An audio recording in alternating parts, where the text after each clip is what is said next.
That I will start on the premise that I disagree on that conclusion, that this is going to be a test on the Mohammed's administration in terms of how committed it is to the fight against illegal mining. From day one, we have been consistent in terms of the kind of interventions we intend as a government to roll out in our bid to more or less curtail the menace in the first year and hopefully successfully bring it to a halt in our second year or so. And we are still committed to that. That point needs to be made. We do not need to, our resolve will not be tested by the occurrences of what happened in the, is it Asutifi North? North, yes, absolutely not. I disagree with, and I'll explain why. Okay. From what we have gathered, certain promises were made by the Mahama administration in terms of the strategies that we would want to deploy to combat the menace of illegal mining. Upon assumption of office, we have moved straight into action, rolled out a number of policy interventions intended to bring the fight or the activities of illegal mining to an end. Unfortunately, at the time we were engaged in that, civil society still raised concerns and demanded for a declaration of state of emergency. And as a responsible government, we thought it prudent to engage civil society organizations for them to appreciate that the circumstances prevailing now are entirely different from what we used to know under the erstwhile administration. What's the difference? In terms of the commitment.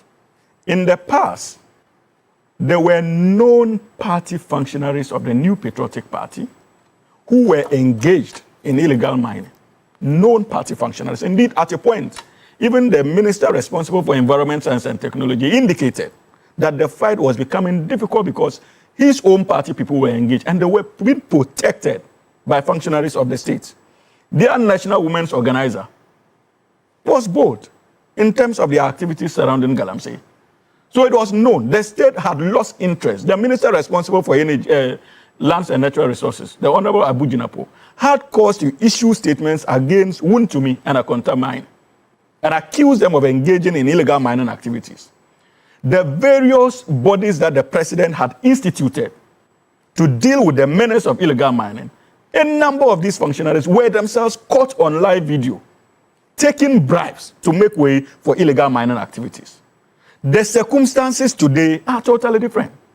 You have a new government and a president that has indicated that, look, we will go all out to ensure that we bring the menace of illegal mining to an end.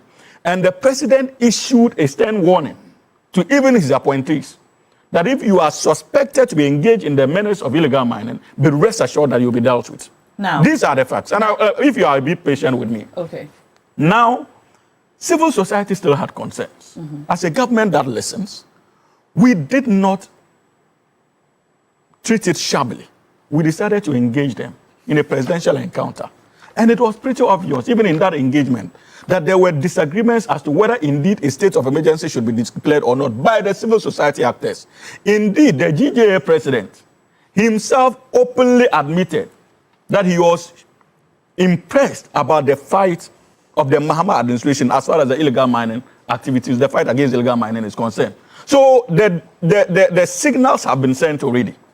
The mistake we should not make in this country, and that is where I would go to, the mistake we should not make in this country is that in as much as we all agree that this is a canker we need to fight, we must do so in line with the laws of this country.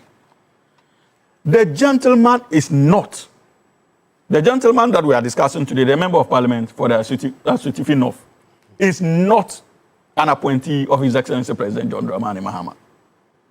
He is a sitting member of parliament. And His Excellency President Mahama cannot jump the gun and proceed to issue out sanctions when there are legally established state institutions that are already conducting their investigations. And that is why I'm saying that we should be careful in saying that this is a test of the Mohammed's administration commitment. Because President Mahama will not act as an Inspector General of Police or the head of the CID to investigate this matter. The call should be placed at the right quarters. And that is the CID and the Ghana Police Service. We all must demand that they do a good job.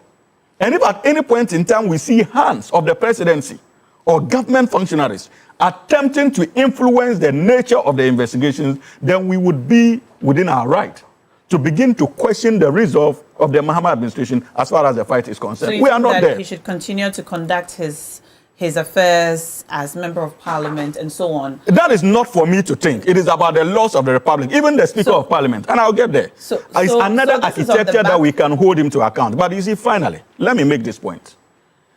I already made the point that we should be careful about our laws. This is a member of parliament. When the news first broke, like I indicated, if the gentleman is found to be guilty, the state must come heavily on him as a signal to many of us out there that, look, this government and the state would not entertain such characters. But it will be unfair for us to sit around this table and condemn the gentleman even before investigations are carried out. It was Erastus who issued a Facebook post and made these allegations. We all know that Erastus was not at the center of the investigations, of the event. He was not there. So whatever he put out on his Facebook wall was simply based on a report he also received on the ground. Are you certain he was not there? Yes, my information is that he was not there. He was nowhere there. But today, the entire country has been moved to pass judgment and condemn the honorable MP of actually being complicit simply because of a Facebook post that Erastus Donko decided to put on his wall. But mind you, he's one gentleman who has been very spirited as far as the fight against illegal mining is concerned, Erastus, and you cannot take that away from him.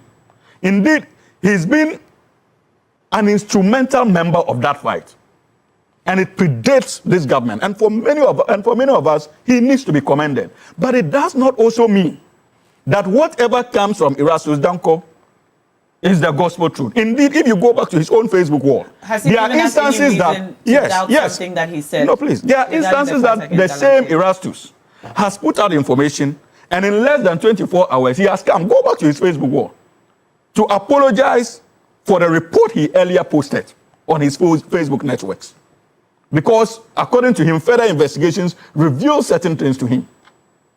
I have a number of such posts on my phone here.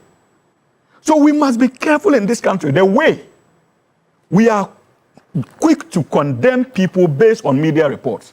If it was an investigation carried out by IOCO or the CID, and the reports are out, the assumption would have been that, look, the individual said MP would have been spoken to.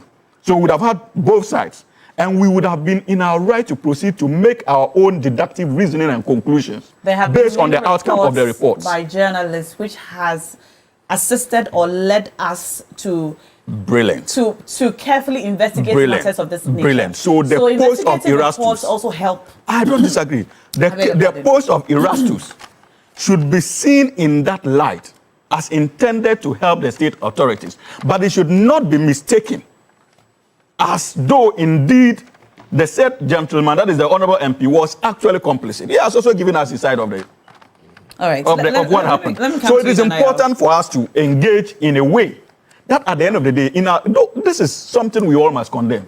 I'm talking about the fight against illegal mining, but in the condemnation, we must be careful and we must appreciate that people still also have reputational rights to protect.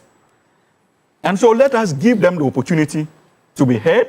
The MP has presented his side of the story. Let the CID go ahead with their investigations. And if at the end of the day he's found culpable, be rest assured that those of us seated around this table would ensure and will call for sanctions to be meted out against him, both by the Speaker of Parliament and on behalf of the Republic as well. Okay, I'm going to ask, I'm going to come to you, Nanaya, but I think first we should listen to Erastus, because aside